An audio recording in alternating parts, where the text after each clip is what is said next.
이제 드디어 사도 바울의 이제 사역으로 들어갑니다. 그 진정한 사역은 사도행전 13장으로부터 시작됩니다.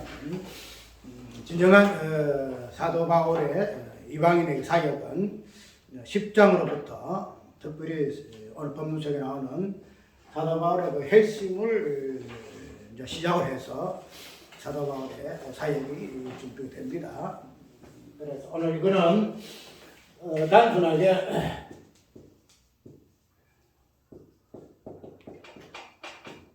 단순하게 사도 바울의 어떤 개인의 핵심으로 봐서 안 되고, 사도 바울을 왜 하나님께서 이렇게 불러서 특별히 핵심을 시켰을까 하는 이 부분 우리가 살펴보아야 사도 바울의 어떤 사역 전체를 우리가 이해를 할 수가 있어요.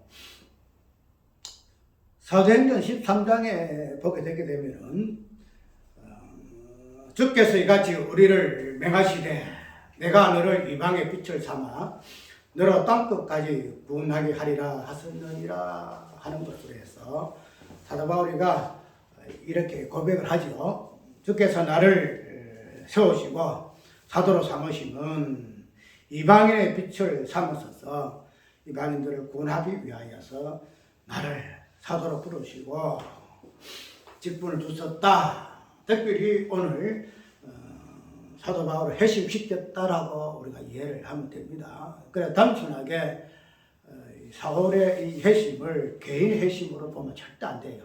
그래서 우리가 지금 핵심이라는 이 부분은, 저 해결하는 이 부분은 구원론적에 있어서 중심을 이루죠. 첫 출발을 이루고 있는데, 그래서 구원론적인 관점에서 이 핵심, 이 회개를 많이 다루어요.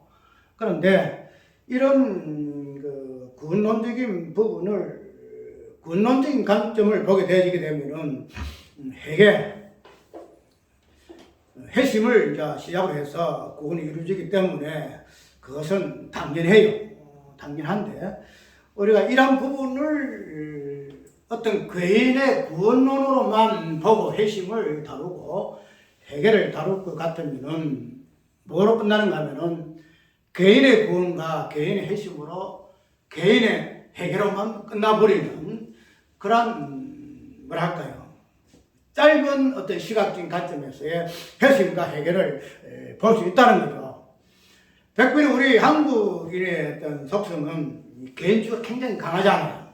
그래서 신앙생활 해도 내 개인, 내가 어떻게 신앙생활 하는가, 내가 어떻게 구원을 받는가, 내가 어떻게 천국 가는가 하는 이 부분에서 우리가 굉장히 관심을 많이 두지요.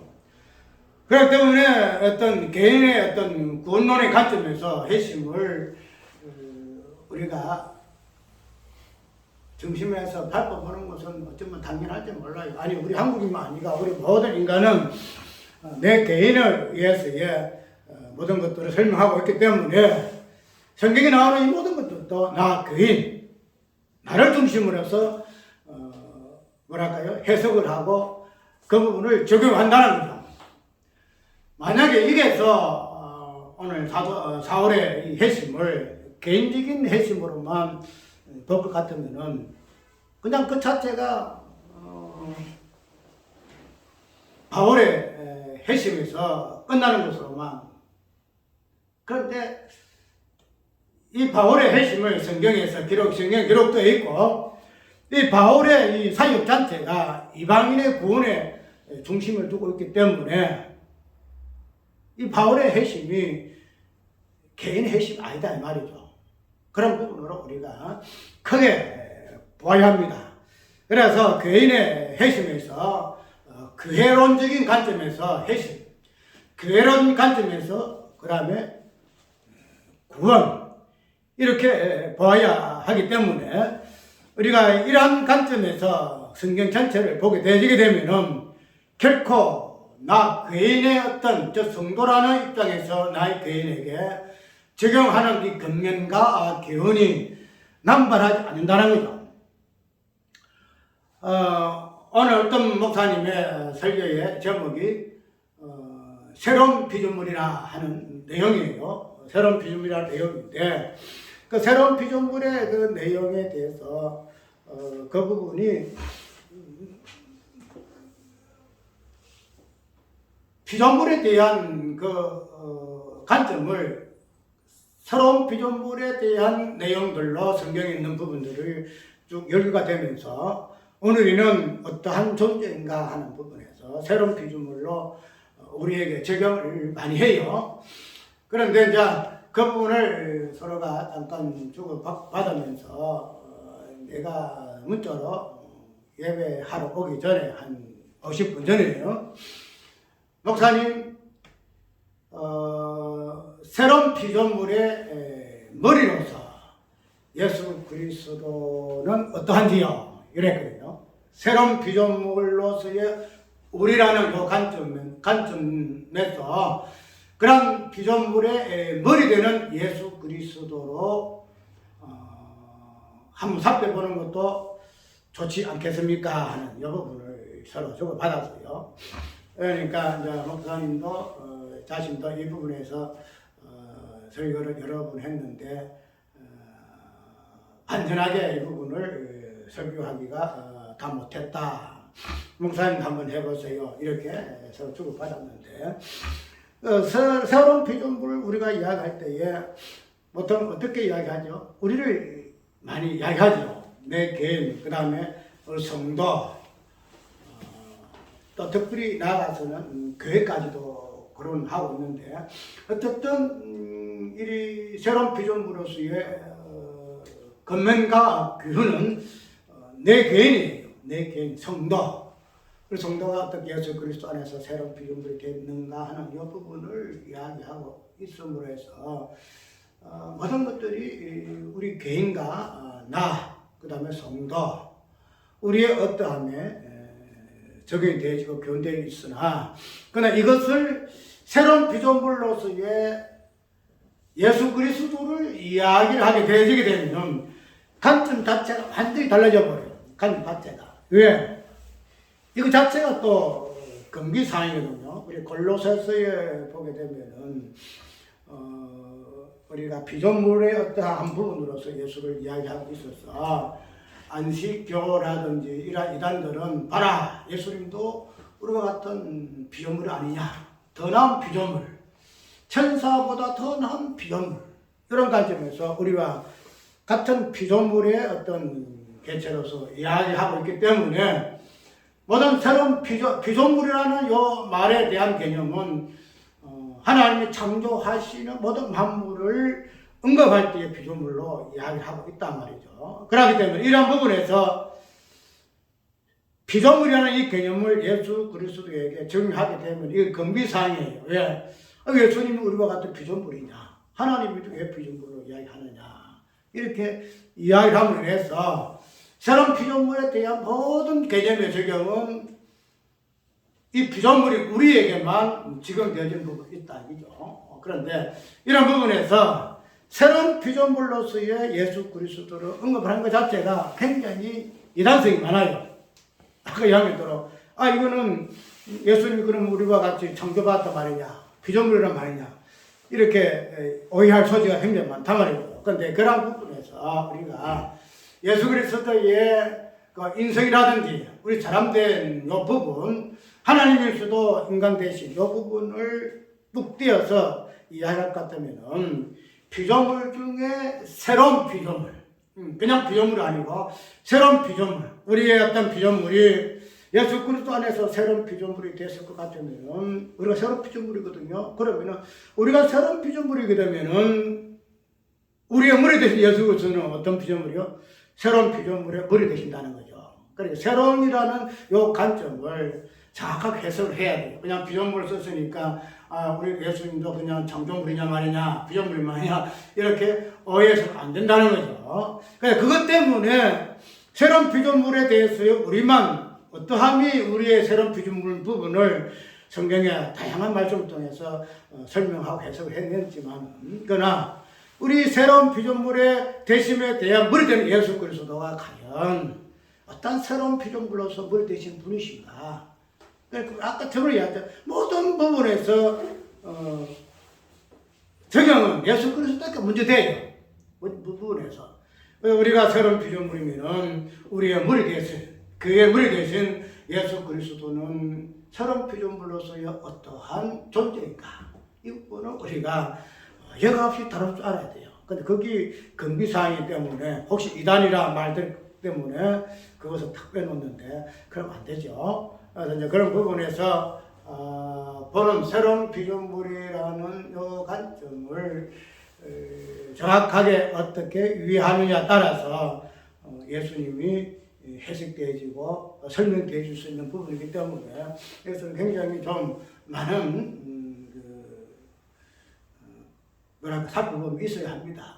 왜 이야기를 하는가 하면은 우리 예수님에 대한 이 부분들도 우리에게 집중되지 아니하고 예수님으로부터 지금 되어지는 것이 결론이 되어질 것 같으면은 오늘 이 사도 바울의 이 회심이라는 이 부분도 단순하게 바울의 그 회심에서 끝나서는 아니 된다 하는 사실 우리가 보고 그래서 회심 시작해서 그 다음에 바울의 회심, 그 다음에 이방인의 회심, 그 다음에 마지막에는 만물의 회심, 만물의 회심까지 나오거든요. 그러니까 그냥 바울의 회심만 보게 되면은 개인의 회개였고 개인의 구원으로서만 끝나지만은 하나님께서 바울을 회개시키고 마음을 돌이키는 회심의 은혜를 주신 것은 그때 오는 것들은 이방인의 빛을 로서 사도 바울을 사용하기 위해서 사도 바울이 이렇게 회심시켰다 이렇게 보면 된다는 거죠. 그래서 이런 부분을 우리가 전체적인 관점에서 회심을 봐야 한다는 거죠. 우리가 회심을 하게 되면 개인적으로도 무슨 그게 있잖아요. 뭐랄까 동기가 있잖아. 내가 예수를 믿고 회개했던 그 동기 그런 부분을 다 가지고 있잖아요. 내가 한날에 예수를 몰랐는데 내가 어디 하나님께서 이런 은혜를 줘서 내가 회개했어. 그로부터 이제 구원의 증거가 시작된다 이 말이죠. 그러면은 우리가 이러한 회심의 어떤 동기, 어떤 증거 이 부분은 분명히 다 있어요. 개인에게도 있고 또 그 다음에 교회론적인 부분에도 있고 그 다음에 뭐라 하세요? 국가적인 관점에서도 이 부분 다 있어요. 이 부분이 그냥 개인에서부터 해가지고 그 다음에 오늘 이거 보게 되면은 이방인까지 나가거든. 이방인까지 나가고 마지막에는 만물의 회심까지 나간다는 거죠. 그러면은 그러한 회심의 동기가 무엇으로 부여될까? 어떠한 모습으로, 어떠한 내용으로 동기가 부여될까? 우리가 회개했던 하나님이 나에게는 이런 은혜 줘서 특별히 마틴 루터가 회개하게 된 이유가 어디에 있죠? 그 동기부여가 나오죠. 말씀이 나오죠. 어떻게 나오죠? 어디가 이는 믿음으로 말미암아 살리라. 이것 때문에 이제 그 신부 그 옛날에 그런 데서 회개 역사가 일어났잖아요. 그래서 개혁했잖아요. 다 이렇게 마틴 루터도 개인적인 회심이지만은 그러한 회심을 통해서 개혁의 역사가 일어나게 하신다는 거죠. 그러게 되면은 다 동기가 있어요. 개인도 개인이고 그런 개인의 회심으로 말미암아 많은 사람들이 교회로서 통해서 아니면은 큰 어떤 유대교회와 이방인의 관점에서는 이방인의 어떤 부분으로까지 그 다음에 이런 모든 것들을 통해서 만물의 회심에까지 동기가 부여된다는 거죠. 그러면은 우리가 그런 부분에서 성경에서 무엇을 어떤 동기를 부여하는 모습으로 우리에게 보여주고 있는가 하는 부분을 한번 살펴봐야겠죠. 오늘 바울의 입장에서는 분명히 어떤 내용으로 되어 있죠. 이거 보니까 바울이 다메섹으로 지금 가잖아요. 죽이려면 살리려고 지금 간다는 거죠. 그래서 이 성경 보면 남녀불혼하고 그냥 남자나 여자나 그냥 싹쓸이해서 그냥 예수 믿다 하는 거 잡아서 예루살렘 올라가려고 지금 가는 중이라. 가는데 그냥 이 도중에 그냥 하늘로부터 땅 빛이 싹 비치잖아요. 땅이 비치는데 그런 빛을 통해서 음성이 나오잖아요. 음성이 어때요? 그 음성의 내용이 뭐예요? 네가 와 나를 핍박하느냐 할 때에 이 사울이가 누구십니까? 주여 누구십니까? 할 때에 다시 음성이 들기를 내가 핍박하는 예수다. 이렇게 지금 이야기를 해요. 내가 핍박하는 예수다. 사도 바울이가 회심의 동기의 어떤 부분은 빛으로 들리는 음성. 어떤 음성이요? 내가 핍박하는 예수다. 내가 핍박하는 예수다. 우리가 아까 이 마틴 루터가 의인은 오직 믿음으로 말미암아 살리라 하는 그 말씀을 통해서 회심이 일어났는데 그 말씀의 그 내용은 무엇인가 하게 되면은 그 내용은 네가 핍박하는 예수다예요. 네가 핍박하는 예수다. 뭐 마틴 루터가 예수를 핍박했습니까? 그냥 신부가 돼가지고 많은 사람들에게 예수를 이야기하고 하나님 이야기하고 했잖아요. 그런데 이 마틴 루터에게 의인은 말미암아 믿음으로 살리라 하는 이 말씀이 그 내용이 마틴 루터는 어떻게 살았어요? 오직 의인은 믿음으로 살지 않는다. 그런 가지고 신앙생활을 했다는 거죠. 맞죠? 어떻게 믿음으로 사는 것이 아니고 어려운 행위로 말미암아 산다. 그렇게 해서 뭐 계단을 올라가기도 하고 고행을 하기도 하고 그렇게 해서 믿음 생활을 했잖아요. 그러면은 그 믿음의 그 내용이 결과적으로 있는 거 아니에요? 무슨 내용이에요? 예수님을 핍박하는 내용이다 이 말이죠. 예수님은 믿음으로 말미암아 살이하고 있는데 지는 아니야. 믿음 말미암아 사는 것이 아니고 행위로 말미암아 살아. 그런 식으로 이야기하니까 근본적으로는 예수님을 핍박하는 그러한 행위였다는 사실을 오늘 특별히 바울의 회심의 내용에서의 그 동기부여의 말씀이 어떠한 내용인가 하는 부분을 통하여 우리가 살펴볼 수 있다는 거죠. 그러면은 오늘 본문 속에 분명히 이러한 내용으로 시작되고 이 부분을 살펴볼 것이지만 그러나 전체적인 입장에서 우리가 동기가 부여된다 그랬죠. 우리 이런 부분을 그냥 다른 사람 보지 말고 우리 아브라함을 한번 볼까요? 아브라함은 우리가 언약의 조상이라 특별히 하나님이 아브라함을 통해서 하신 내용이 언약의 내용이죠. 언약의 내용인데 하나님이 아브라함에게 언약을 하실 때에 언약의 그 내용 하나님께서 내년 이때쯤에 내가 아들이 있을 것이다. 아들 낳을 것이다. 이렇게 말씀하신 것이 그로 인하여 사람 만민이 복받을 것이다. 말씀하신 그 언약의 내용이지요. 그런데 그 언약의 내용이 단순하게 어떻게 표현되고 있는가 하면 창세기 12장 8절 보게 되면 이렇게 나와 있어요. 12장 8절을 내가 읽을게요. 어떻게 표현해주고 있는가 하면 거기서 베델 동편 산으로 옮겨 장막을 치니 서는 베델이요 동은 아이라. 그가 그곳에서 여호와를 위하여 단을 쌓고 여호와의 이름을 부르더니 점점 남방으로 옮겨갔더라. 하나님이 아브라함에게 언약하실 때에 언약 내역은 그런 말미암아 자손을 잉태케 되어지고 예수 그리스도로 이야기를 하고 있는데 그러한 언약의 그 내용이 여호와란 이름으로 계시가 되어요. 여호와 이름으로 계시. 그래서 우리가 여호와라는 이름에 대한 그 정확한 설명은 출애굽기에서 모세에게 분명히 나타나죠. 그런데 거기서 언약이라는 관점에서 우리가 보게 되지게 되면은 아브라함이가 받은 언약의 그 내용은 여호와라는 이름에 의해서 주어졌다라고 우리가 이해를 할 수가 있다는 거예요. 하나님이 아브라함을 부를 때에 특별히 아브라함에게 이런 회심의 내용이 없죠.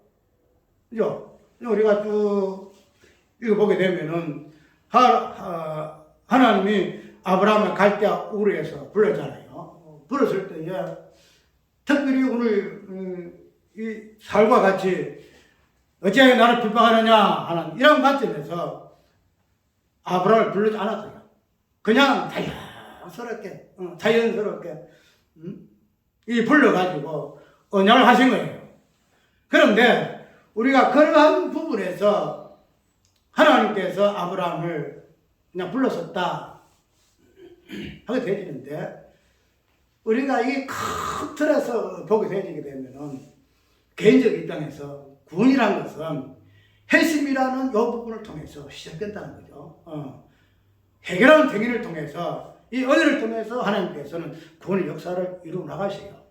그렇게 되면은 언약이라는 이 부분을 우리가 단순하게 하나님께서 아브라함에게 언약을 주셨다 하는 이 부분에서 하나님께서 그냥 언약을 주시고 자손을 허락하셔서 이것을 언약이다 이렇게 이해를 하지만은, 그러나 아브라함의 핵심이라는 것은 뭔가 하면은 여호와 이름이 계시되어지고 그 안에 주어진 언약의 내용을 통해서 아브라함은 핵심을 하게 된다는 거죠. 무슨 말인가 하면은, 아까 여기 마틴 루터가 의인은 믿음을 말미암아 살리라 하는 이 부분이 왜 핵심의 내용이 되는가 하는 부분은, 그가 의인은 믿음을 말미암아 살리라는 이 부분을 거절하고 전에는 행위로 말미암아 살리라는 그런 것으로 신앙생활했다는 거죠. 그건 하나님께서 그에게 핵심의 동기를 말씀을 부여하죠. 어떻게? 의인은 행위로 사는 것이 아니고 믿음으로 사는 거야. 이걸 통해서 말씀 루터가 핵심하는 거예요. 그러면 아브라함의 핵심은 어떤 것일까? 아브라함은 전에 갈대 우르에 쭉 나왔잖아요. 비록 셈의 자손이지만은, 그런 하나님께서 아브라함을 부르시기 전까지, 언약이 주어지기까지는 아브라함은 언약하고 무관한 사람이에요. 언약하고 무관한 사람. 언약이 없는 사람이에요. 그냥 갈대 우르에서 그냥 그쪽에 아비하고 우상 그 노잖아. 우상을 만들어가지고 장사했던 사람이라고 그 집안을 이야기하잖아요. 그런데 아브라함이가 그런 환경 가운데서 살았다는 거죠. 언약 없이 살았던 존재가 아브라함이에요. 그런데 하나님께서 아브라함에게 뭐예요? 여호와 이름을 통해서 언약을 주신다는 거죠. 언약. 그게 바로 언약을 알지 못하였다가 언약을 아는 상태. 그래서 그 언약을 통해서 여호와 이름을 부르는 그 상태, 그것을 뭐라 하느냐? 아브라함의 회심이라 이렇게 이야기할 수 있다는 거야. 그러니까 우리가 아브라함 믿음에 대해서만 이야기했지, 아브라함 회심을 우리가 이야기 못 하잖아요. 아브라함 어떻게 회심을 했어? 그 내용이 어디 있어? 그러잖아요. 회심이라는 것은 우리가 알고 있는 그러한 관점에서 회심이 아니고, 하나님께서 어떻게 흑암 가운데 있다가 빛의 자녀로 부르시는 이러한 동기부여, 이 은혜가 주어지는 이러한 것들을 우리는 회심의 동기라 이렇게 이해를 할 수가 있다는 거죠. 그렇게 되면 이 아브라함의 이 회심도 야기대로 언약이 없는 상태에 있다가 하나님께서 때가 되면 아브라함을 갖다 불러서 여호와 이름을 주어서 내가 몇 년에 이때 아들을 낳을 것이다. 아들을 통해서 진정한 복이 무엇인가 하는 부분을 주심이, 그게 바로 아브라함의 회심이에요. 그걸 통해서 맞습니다. 당신이 나에게 이러한 은혜를 주신, 전에는 언약을 내가 몰랐네요. 여호와 이름을 내가 몰랐네요. 여호와 이름 속에 있는 하나님의 약속의 그 씨에 대해서, 예수 그리스도를 내가 몰랐네요. 그런데 내가 이제 당신이 언약하셨으니 내가 아멘합니다. 그때부터 아브라함은 여호와 이름을 부르고 단을 쌓게 되어졌더라. 이 부분에서 아브라함의 회심을 보게 되었다는 거죠. 지금 내가 보고 있는 것은 회심에 대한 성경 전체의 흐름이에요. 어떤 개인의 어떤 회개, 이 부분에서 우리가 알았는데, 그러나 성경에서 말하고 있는 회심으로 말미암는 그 은혜의 그 역사들이, 구원의 역사들이 어떻게 이루어지는가 보면, 그러면 이 아브라함의 언약은, 이 회심은 그냥 아브라함이가 그냥 이삭을 낳았다 하는 그런 개인적인 어란 부분에서의 회심인가? 그런 언약인가? 그런 복인가? 하게 되면 절대 그렇지 않다는 거죠. 하나님의 아브라함에게 언약을 주시면 그 아브라함의 언약 안에 있는, 저 아브라함 안에 있는, 그 허리 안에 있는 이스라엘 전체의 백성들에게 하나님께서 언약하심과 동일하다. 저 아브라함만 이한 것이 아니다 이 말이죠. 아브라함에게 네가 90세가 되었는데 아들이 없으니까 내가 네에게 이삭의 아들을 주겠다. 그래서 아브라함이 아들 이삭을 낳아서 그것이 뭐 끝이 아니다 이 말이죠. 하나님이 아브라함에 언약하신 그 회심 안에, 회심을 언약으로 봅시다. 회심 안에 단순히 아브라함만 포함되어 있는, 아브라함 되어 있다는 것이 또 끝이지 말이에요. 그게 어디로 나가요? 아브라함에서 이삭으로, 이삭에서 야곱으로, 야곱에서 어디 전체 마지막에 예수 그리스도가 나시니라 하는 거기까지 아브라함의 핵심이 이어진다는 거야. 그럼 아브라함의 핵심 안에 이스라엘 백성 전체의 핵심이 들어있다는 거예요. 그렇게 되면 우리가 아브라함의 핵심을 개인으로 치부하지 아니한 것 같이 우리가 이러한 핵심의 회개의 어떤 행위를 나의 개인의 핵심에서, 나의 개인의 회개에서 이 부분을 뭐 제한해서는 아야 된다. 왜 나에게 하나님이 핵심하게 하셨는고, 회개케 하셨는고 하는 이 부분을 나의 개인에서 떠나서 궤론적으로 보게 되고, 하나님 백성의 관점에서 보게 되어지고, 만물의 입장에서 나의 핵심을 보아라. 핵심 보아라. 그러니까 탁 쳐라. 그렇게 되면 아까 이야기한 대로 모든 적용이 나의 개인에게 절대 안 돼요. 당신이 기도하세요, 신앙생활 하세요, 뭐 하세요. 절대 이렇게 되지 않아요. 모든 만물의 물이 되는 예수 그리스도에게 적용되긴다는 거. 오늘 우리 이런 부분에서 아브라함의 어떤 회심을 언약의 관점에서 보았고, 우리가 또 잘 알듯이 모세의 부분 알잖아요.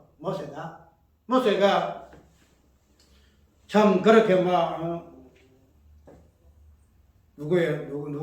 아들이요? 바로의 아들로 있다가 때가 되면 이렇게 부르잖아요. 부르실 때에 그 갈비 무슨 나무더라? 무슨 나무 있잖아요. 그 나무. 응? 상수리나무. 상수리나무인가? 떨기나무. 떨기나무. 무슨 나무? 떨기나무. 그 나무 있잖아. 그래서 하나님이 떨기나무. 모세를 부르잖아요. 모세를 부르는데 그때 모세에게 저는 이 부분을 모세를 몰랐잖아요. 그냥 너티나무인가 떡갈나무인가 거기에서 그런 현상이 나니까 모세가 뭔가 싶어도 가까이 가잖아요. 떨기나무.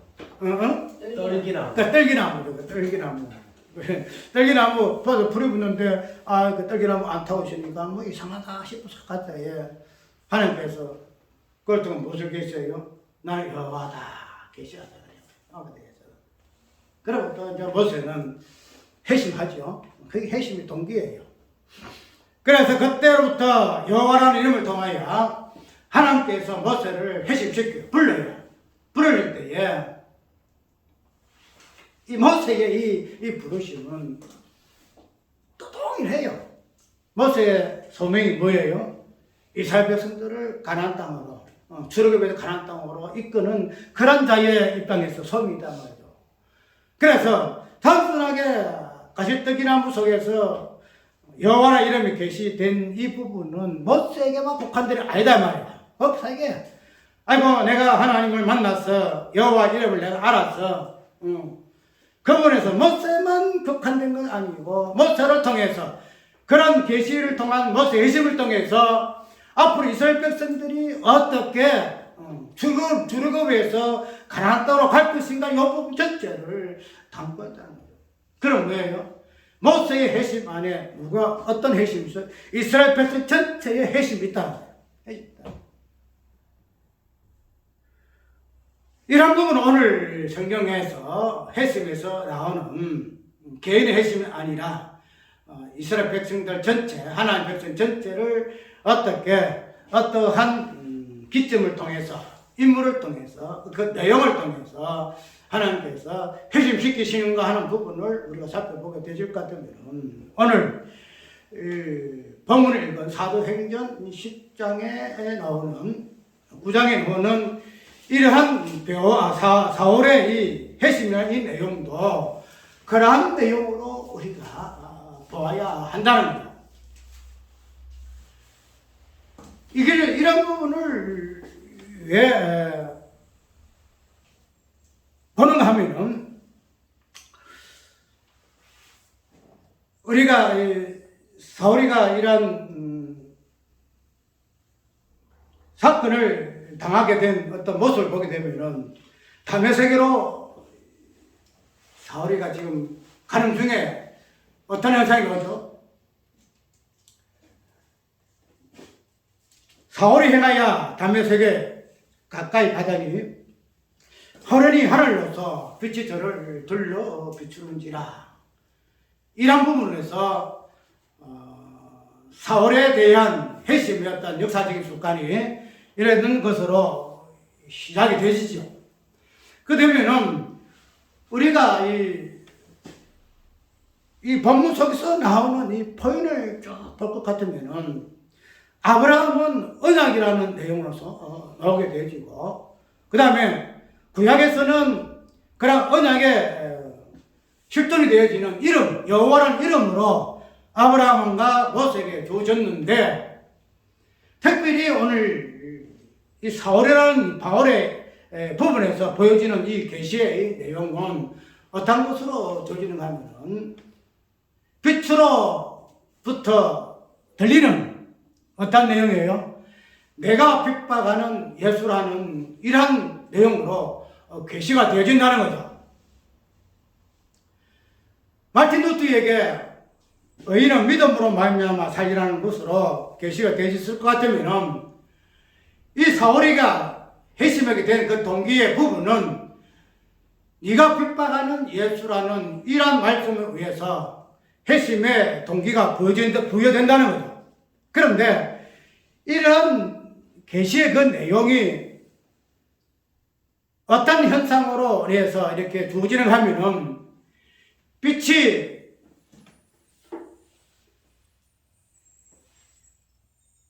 오늘 본문을 보니까 이래 되죠.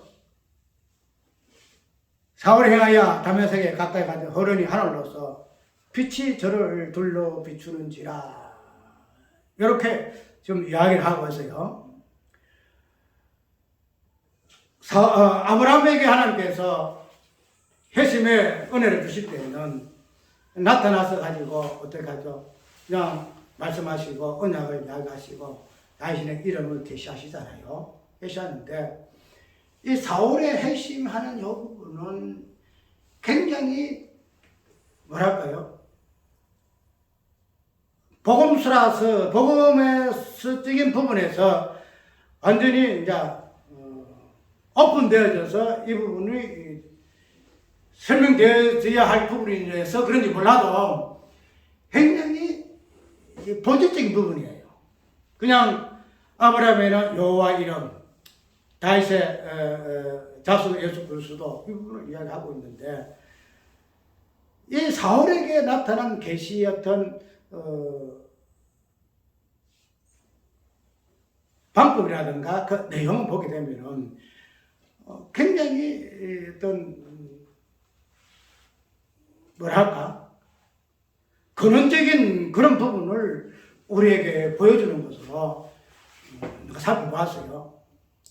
우리가 이 빛이라는 이 개념은 개인에게는 잘 적응이 잘 안 돼요.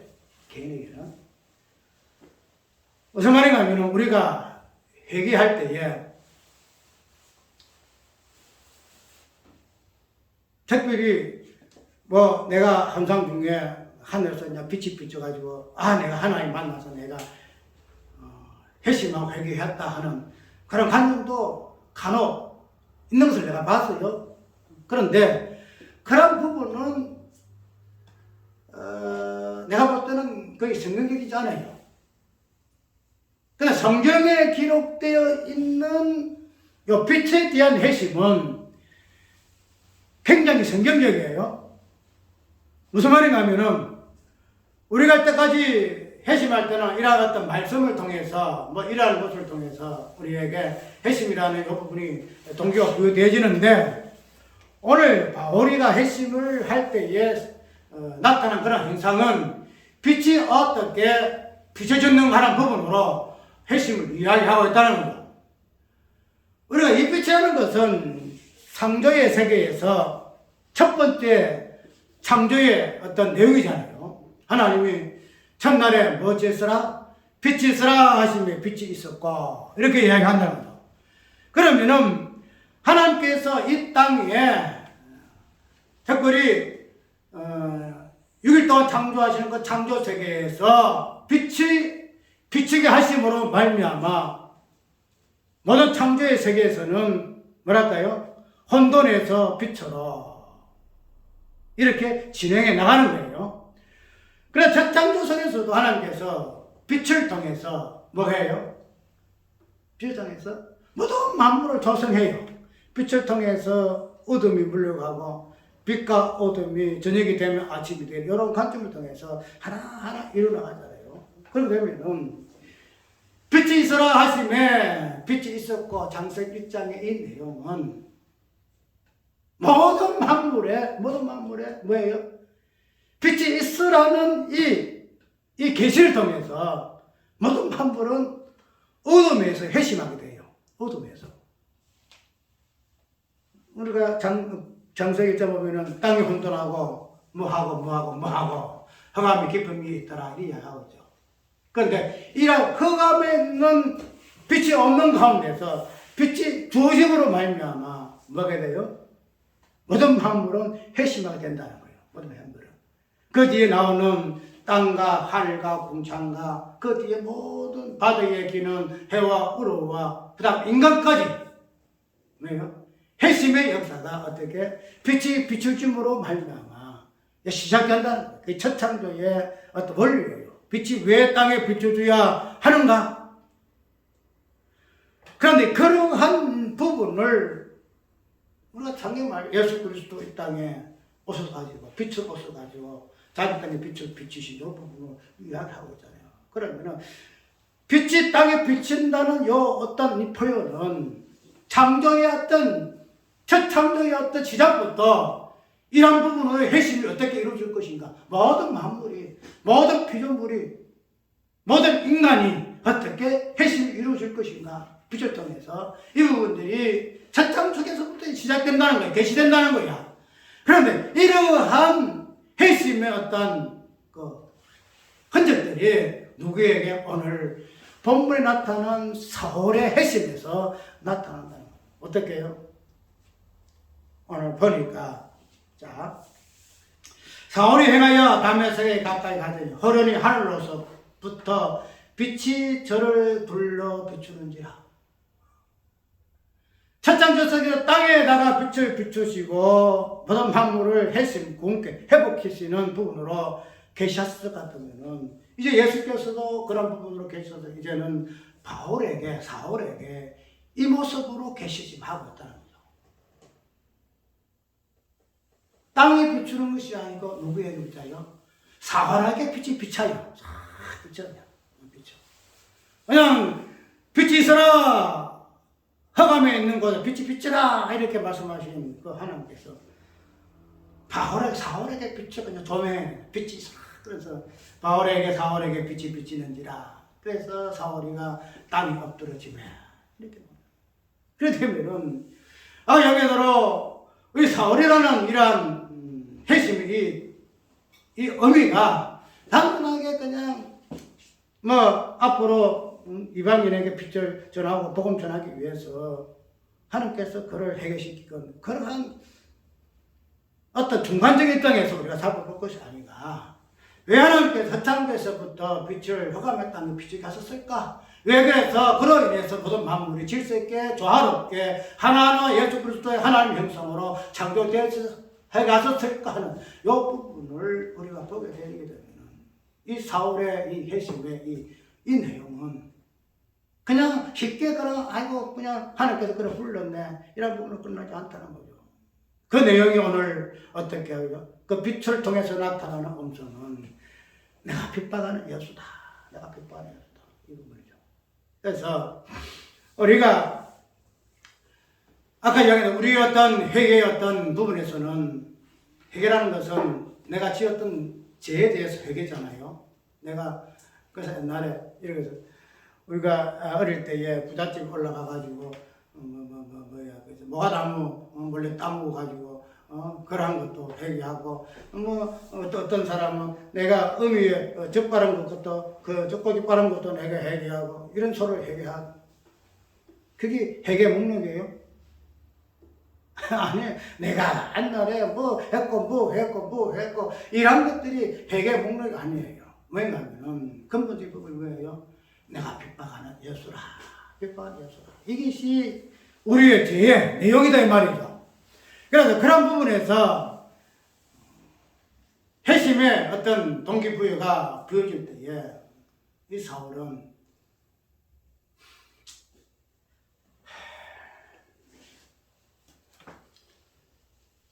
우리가 여기에서 살펴볼 것은 오늘 본문 속에서 계시록의 내용이 나오거든요. 계시록 내용이 계시록 12장의 내용이 나와요. 12장 13절을 보게 되게 되면 저번에 한 번씩 인용했죠. 여자가 아이를 낳았는데 아들이 하늘로 올라갔다. 그래서 이 여자를 왕이 하늘에서 내려와서 땅에 쫓겨나서 땅에 내려왔는데 어떻게 하죠? 이 여자를 어떻게 한다 그렇게 이야기하고 있죠. 핍박하더라 이렇게 이야기해요. 박해하더라 이렇게 이야기해요.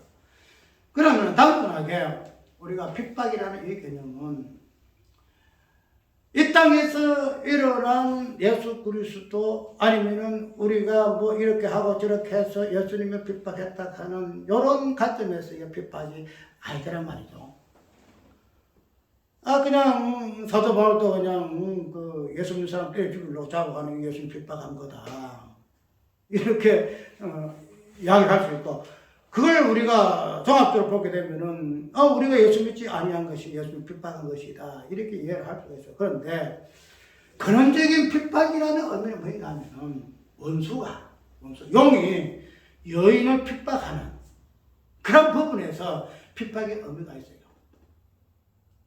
우리가 용이 돼가지고 핍박하는 그런 핍박 아니잖아요. 그런데 우리가 회심의 내용으로 받은 계시의 내용은 핍박당하는 예수. 용이 여인을 핍박하는 것 같이 핍박당하는 그 예수가 빛의 내용이요 회심의 내용이더라 이 말이죠.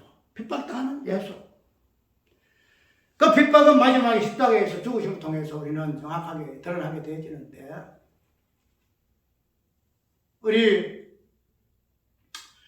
로마서 한번 읽었잖아요.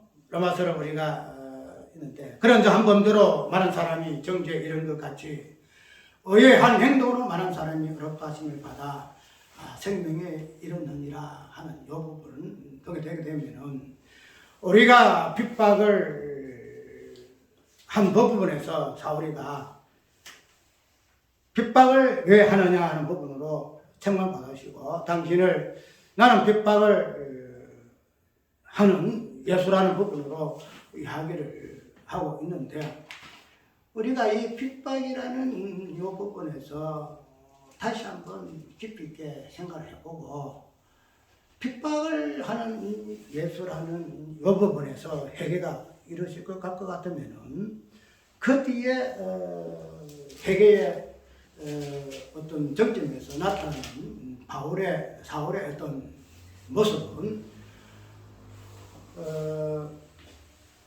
그 뒤에 쭉 보게 되면은 어떤 내용이 하면은 그가 내 이름을 위하여 해를 얼마나 받아야 할 것인가 되어야 예수님이 설명 좀 하고 있어요. 핍박을 하는 이 사울이가 마지막에 예수 이름을 위해서 얼마나 많은 핍박을 당해야 할 것인가 하는 부분으로 이야기를 지금 하고 있어요. 그러면은 핍박을 하는 이 사울의 모습에서 핍박당하는 사울이라는 모습으로 변모하는 모습이 왜요? 이 사울의 모습이더라 이 말이에요. 오늘 이 설교의 주안점 뭐인가 하면은 이 사울이라는 인물의 핵심이 어떤 개인의 핵심에서 우리가 이 부분을 볼 것이 아니고 그러면서 구원하는 부분을 적용할 것이 아니고 이 사울의 어떤 핵심이 개인적으로 아니면 우주적으로 어떤 관점에서 우리가 핵심을 살펴봐야 할 것인가 하는 부분을 지금 살펴보는 부분이거든요. 그렇게 되면은 이 사울이라는 인물 속에 또 아브라함의 인물 속에 모세라는 인물 속에 이스라엘 백성들이 들어있고 특별히 사울이라는 인물 속에 이방인이 들어있다 할 것 같으면 이 이방인의 핵심, 즉 사울의 핵심이 곧바로 이방인의 핵심이 되시는 것을 말하자면서요. 이 부분은 아까 읽었던 로마서 5장 그런데 한 번으로 말한 사람이 정죄 이런 것 같이 의한 행동으로 말한 사람이 어렵다 하심을 받아 생명에 이르느니라. 예수께서 아담이가 범죄함으로 인해서 모든 사람이 사망에 이르는데 오직 한 사람 예수 그리스도의 그 의의 행동으로 말미암아 모든 사람이 어떻게 한다? 생명에 이르느니라 하고 이 말씀은 이 사울의 핵심을 통해서 이방인들이 어떻게 그 흑암의 땅에서 핵심하게 되었는가 하는 부분을 우리가 봐야 하는데 무슨 말인가 하면은 이방인의 그 핵심은 사도 바울의 핵심 안에서 모든 것이 이루어졌다는 거야. 그러니까 이방인이 왜 아까 우리가 한번 이 부분을 불렀죠. 한번 받았죠. 주께서 이같이 우리를 맹하심에 사도행전 13장 그리고 표현되어 있잖아. 주께서 이같이 우리를 맹하심에 13절을 내가 본문을 한번 읽을게요.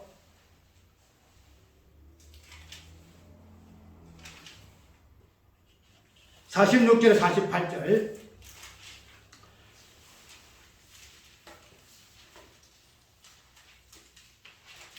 바울과 바나바가 담대히 말하여 가로되 하나님 말씀을 마땅히 먼저 너희가 전할 것이로되 너희가 버리고 영생 얻음에 합답지 않은 자로 자처하기로 우리가 이방이라고 항하노라. 주께서 이같이 우리를 명하시되 내가 너를 이방의 빛을 삼아 너로 땅끝까지 구원하게 하리라 하셨느니라 하니. 단순하게 이 바나바, 이 사울의 이 핵심, 이 부분은 그냥 바울의 핵심, 바나바의 핵심으로 끝나지 아니하고 이방인의 빛을 비추게 해서 즉 사울의 핵심이 즉 이방인의 핵심이 대중으로 말미암아 그들로 구원을 얻게 하기 위해서 하나님께서 지금 사도행전 9장의 사건을 일으키신다는 사실, 그것을 우리가 보아야 한다는 거죠. 그래서 어떠한 사울의 개인적인 관점에서 그냥 성경 전체의 관점으로 우리가 학대해서 그로 말미암아 예수 그리스도로 말미암아 우리가 그 안에 있으므로 우리가 어떻게 핵심의 은혜를 얻고 구원을 얻는가 하는 부분까지 그걸 이방인인 교회, 이방인의 사도의 직분에서 사울을 설명하는 부분으로 우리가 보아야 하지.